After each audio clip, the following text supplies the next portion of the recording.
times. Yeah. Absolutely.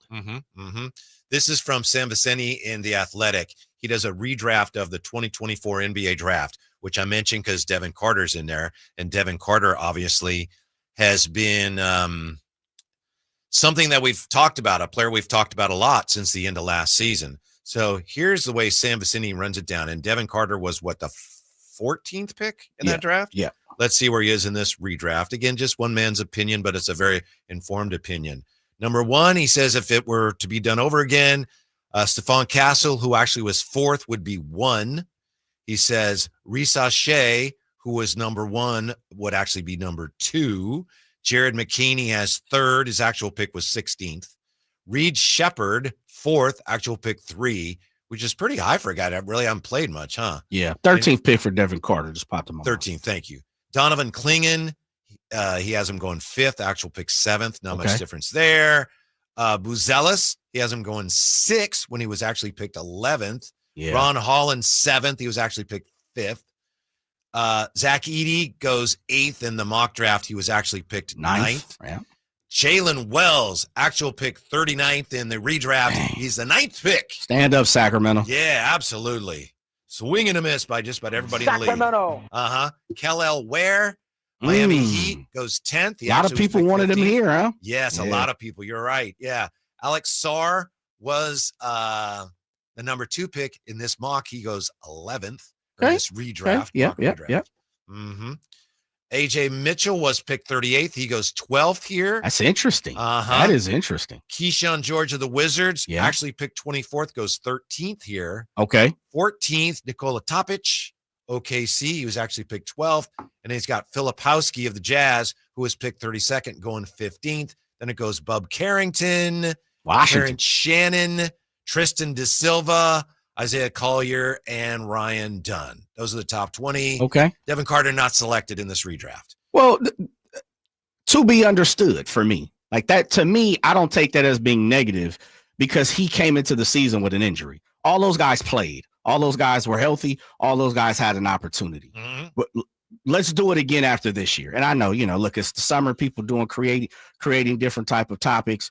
I don't really take anything from that because Devin Carter played for a couple of months. Yeah, here's what Sam Vecenie says about Devin Carter. In the other section, Devin Carter's the first player listed. He says, I'm still a believer in Devin Carter because of his defense and toughness, but I'm worried that the 13th pick's jump shot looks hitchy and messy at Summer League after his July 24th left shoulder surgery. Pardon me. Hitchy and messy. I was a Good Morning Show. I don't know if you ever heard. Hey, no. Hitchy and messy show.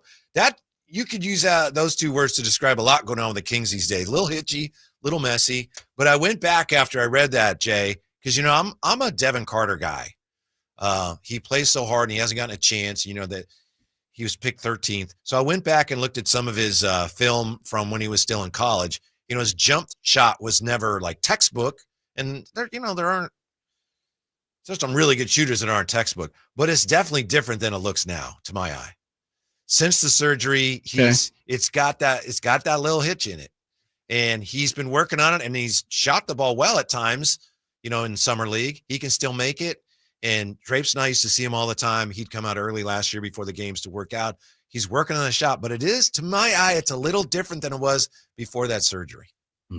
Well, it's about habits, habituals, making it habitually shot the same way. It's going to take time. Shoulder injury, and I don't know if you've known anyone who have shoulder surgery. I've known, it's crazy. I think as I'm sitting here, I know about 4 or 5 people who have had shoulder surgery. It is nothing to play with. Sure. They put pain blockers and things like that on your shoulder.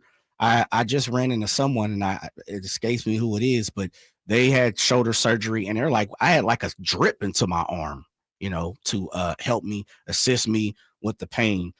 It is something I won't compare it to, but I'll say this: I fractured my finger, and I had to have surgery on my finger last year, and it's still not 100%. And you can go to physical therapy and all these different things. It's just not the same. It doesn't, I got the Ronnie Lott going on. It's not straight as it was, but it's going to take time.